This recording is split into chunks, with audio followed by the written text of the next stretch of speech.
नमस्कार साथियों, आशा करता हूँ आप सभी अच्छे होंगे, स्वस्थ होंगे, मस्त होंगे। तो आज मैं बात करने वाला हूँ सीईटी 2026 के बारे में, जहाँ आपको पता है कि जो आपके सब्जेक्ट हैं, सब्जेक्ट के अंदर से किस सब्जेक्ट के अंदर से कितने क्वेश्चन आने चाहिए, उनके बारे में अगर टॉपिक वाइज हम लोग इसका क्लासिफिकेशन कर दें कि भाई इस सब्जेक्ट से इतने सारे क्वेश्चंस आएंगे। एक पार्ट मान के चलो जीके वाला पार्ट हो जाएगा, बी दूसरा पार्ट आपके मैथ रीजनिंग साइंस वाला हो जाएगा और तीसरा पार्ट आपके हिंदी इंग्लिश वाला हो जाए। तो अगर मान के चलो इस तरीके से अगर परीक्षा पैटर्न को सही कर दिया जाए, तो कहीं मुझे लगता है कि जो पेपर करने में विद्यार्थियों को बहुत ज्यादा सरलता हो जाएगी। तो मैं यही बात करने वाला हूँ सीईटी 2026 के बारे में।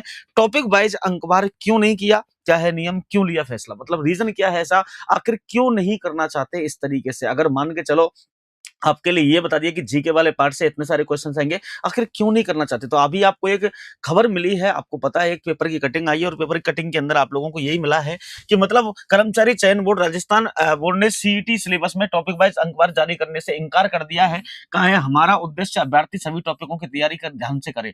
मतलब इनका उद्देश्य ये है कि जो आप लोगों को कोई भी विद्यार्थी सीईटी तैयारी कर रहा है ना, कि सारे टॉपिकों को समान रूप से पढ़े। अब एक बात सोच के बताइएगा, क्या कोई विद्यार्थी सभी टॉपिकों के अंदर महारत हासिल कर सकता है क्या? अभी जैसे वनपाल का एग्जाम हुआ और वनपाल के एग्जाम के अंदर पिछले वाला जो लास्ट जो वनपाल हुआ था, उसके अंदर लगभग लगभग ज्योग्राफी की बात करूं 21 से 22 क्वेश्चन पूछे हुए हैं।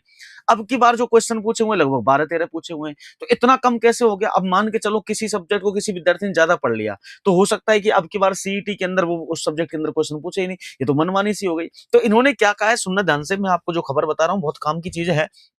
और ऐसा होगा या नहीं होगा, इसके ऊपर भी मैं आप लोगों को लेकर के चलूंगा, तो थोड़ा सा ध्यान देंगे आप लोग। मैं आपको अखबार की कटिंग जो है वो पढ़ाकर बता रहा हूँ कि पात्रता परीक्षा को लेकर अलग अलग नियम, रीट के सिलेबस में टॉपिक वाइज अंकवार जारी होता है, जारी समान पात्रता परीक्षा में नहीं हो रहा है। इसके अंदर दोनों पारियों में अंतर क्या होता है, मतलब दोनों परीक्षाओं के अंदर अंतर क्या होता है।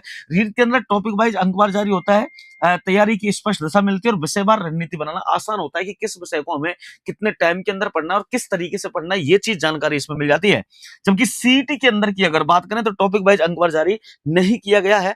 अब अभ्यर्थियों में असमंजस है, सभी विद्यार्थियों की तैयारी समान रूप से करनी पड़ रही है, ये आप लोगों को पता है। अगर कोई विद्यार्थी मैथ का है तो उसे जीके भी बहुत ज्यादा पढ़नी पड़ रही है। अगर कोई रीजनिंग का है, मतलब कहने का आपके जो सामान्य आर्ट्स आर्ट्स साइड से बिलोंग करता है, तो उसको मैथ रीजनिंग साइंस, आपके हिंदी इंग्लिश, आपके ज्योग्राफी, हिस्ट्री कल्चर पॉलिटिकल, सारी की सारी जो सब्जेक्ट है वो अखंड पढ़नी पड़ रही है। सबको बराबर टाइम देना पड़ रहा है। ये एक विद्यार्थी से नहीं हो पाएगा।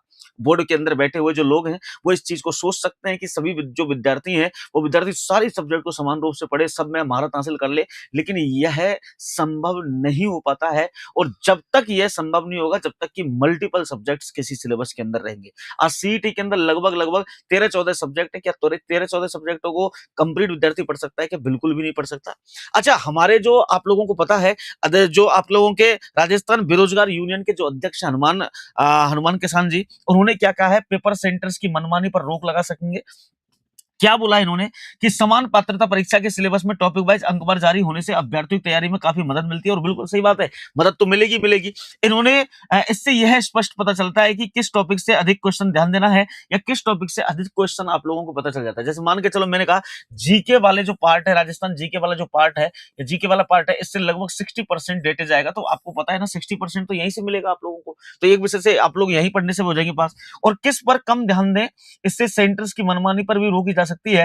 वे किसी टॉपिक से अधिक हो तो अधिक, तो किसी से कम सवाल बना देते हैं। मतलब सेंटर्स की या टॉपिक्स के क्वेश्चन बनाने की जो मनमानी है वो खत्म हो जाती है कि किसी टॉपिक से ज्यादा क्वेश्चन बना दिए, किसी टॉपिक से कम बना दिए, किसी सब्जेक्ट से हिस्ट्री के जैसे मान के चलो क्वेश्चन ज्यादा रख दिए और पॉलिटिकल के कम रख दिए। तो ऐसा भी नहीं हो सकता है। मतलब कहने का इसको ये रोका जा सकता है और बोर्ड को चाहिए कि टॉपिक वाइज अंकवार जारी करे।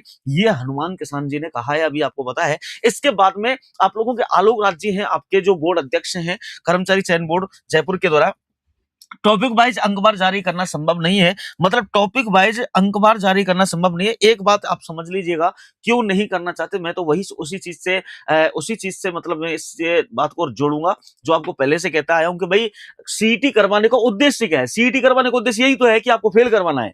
सीधी सी बात तो यह है। अगर मान के चलो ये बता दिया कि इस सब्जेक्ट से इतने क्वेश्चन आएंगे, तो आप तो पढ़ जाएंगे फिर, और पढ़ करके पास कर जाएंगे। इनका उद्देश्य क्या है?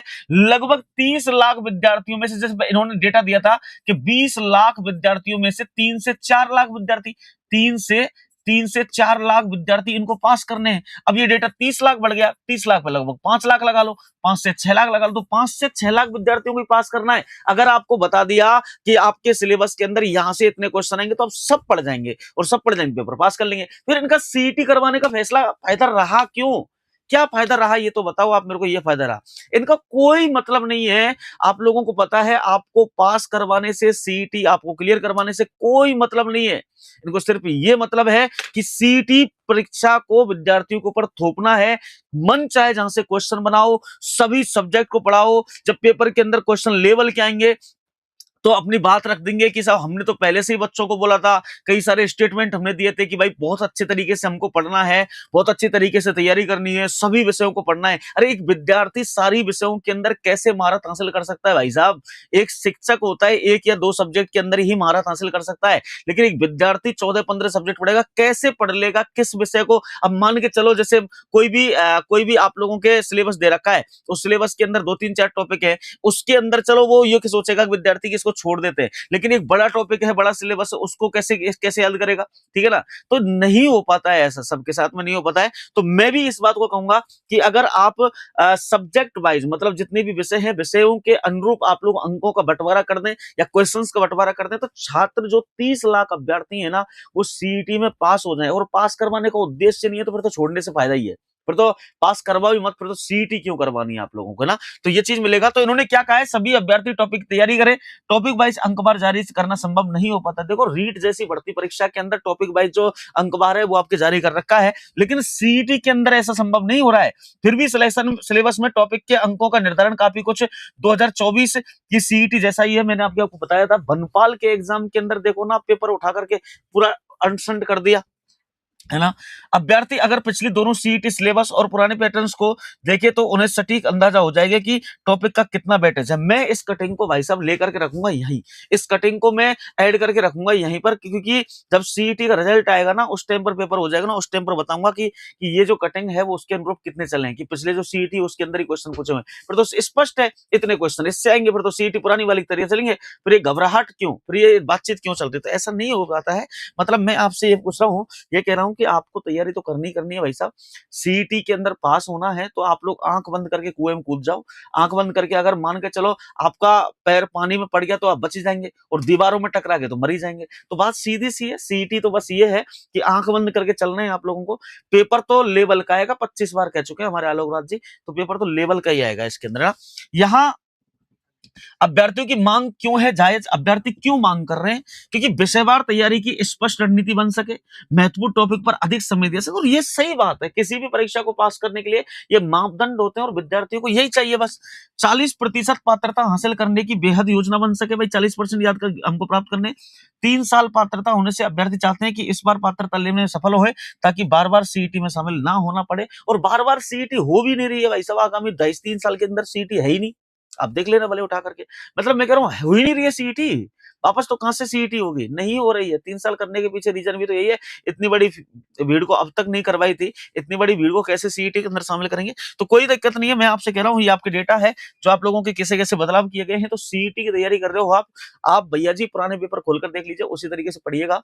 कोई पता नहीं है आपका पेपर कैसे आएगा कैसे नहीं आएगा।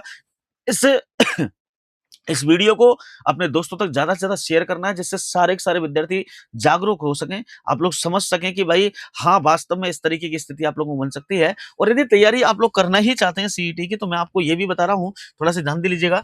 सीईटी 10+2 का जो आपके जो कोर्स है वो आपके 999 के अंदर आपको मिल रहा है पाठशाला क्लासेज के मोबाइल एप्लीकेशन पर, और 1251 रुपए के अंदर आपको ग्रेजुएशन वाला मिल रहा है। और नए जो बैच है 29 जून से ही चालू हुआ है। इसके साथ में जो नया आप लोगों के बैच आप लोगों के चालू हो रहा है वो आपके 13 जुलाई से हो रहा है। कब से हो रहा है भाई? 13 जुलाई से चालू हो रहा है, जिसमें सीईटी, वीडियो, पटवार, एलडीसी और कांस्टेबल भर्ती परीक्षाओं के लिए आपके लिए संजय सर के जन्मदिन के अवसर पर फीस में डिस्काउंट मिल रहा है। 21,500 से घट करके 11,500 में लिया जा रहा है। तो आप लोग टेंशन ना करें, मस्त होकर के आप इस बैच के अंदर आइएगा, आपका स्वागत है। और अब तैयारी में लग जाइए, क्योंकि भैया जी तैयारी नहीं करेंगे तो आप लोग कुछ भी नहीं कर पाएंगे। ठीक है ना? तो समझ में आ गई होगी बात। मिलते हैं।